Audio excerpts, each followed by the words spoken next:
Salut la communauté des gardiens de but, aujourd'hui je vais vous parler d'un sujet très important qui est la communication du gardien de but avec ses défenseurs. Allez, on y va!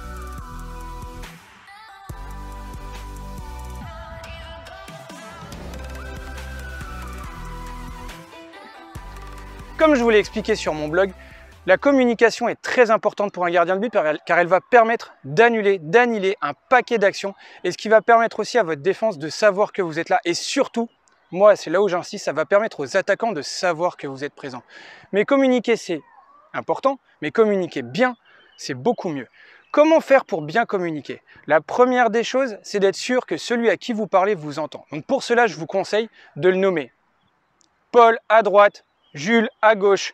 Donnez son prénom pour qu'il se sente visé. Si vous dites juste à droite, à gauche, personne va savoir à qui on parle. Deuxième chose, précisez au maximum votre action. Prends le numéro 8, prends le numéro 2. Attention, Paul, dans ton dos. Dites-leur bien ce qu'ils ont à faire.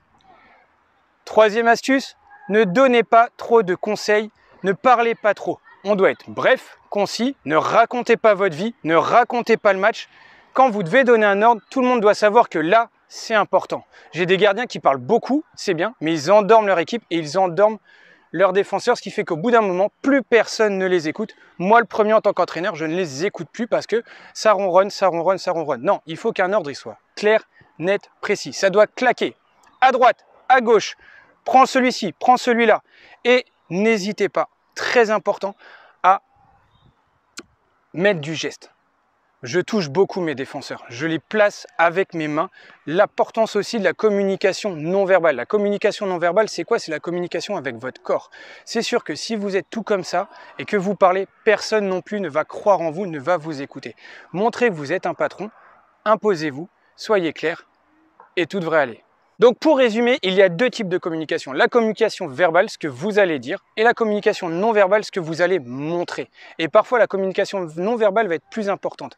N'hésitez pas à toucher vos défenseurs, n'hésitez pas à toucher les attaquants, à les bouger, à leur montrer que c'est chez vous. Ça fait partie de la communication. Je n'ai pas besoin de dire à un attaquant « sors de ma surface », je vais le bouger gentiment. Aussi, très important, pensez à encourager. Donner des ordres, c'est bien, mais ça ne suffit pas non plus pour que vos défenseurs puissent vous écouter. C'est bien ce que tu as fait, bien vu, bien écouté, bien joué. Tout ça, c'est important et ça va permettre de garder une cohésion et ça va permettre qu'au moment où vous allez gueuler, vos défenseurs vont croire en vous et vont vous écouter. Pour plus d'informations, je vous invite à aller sur mon blog pour avoir la même chose, mais à l'écrit, avec encore plus de détails. N'hésitez pas à vous abonner si vous voulez plus de vidéos conseils. N'hésitez pas aussi à me mettre en commentaire si vous voulez d'autres vidéos conseils sur d'autres thèmes, d'autres sujets sur lesquels je peux travailler, sur lesquels je peux réfléchir. Il ne me reste plus qu'à vous souhaiter bon entraînement, communiquez bien et à bientôt!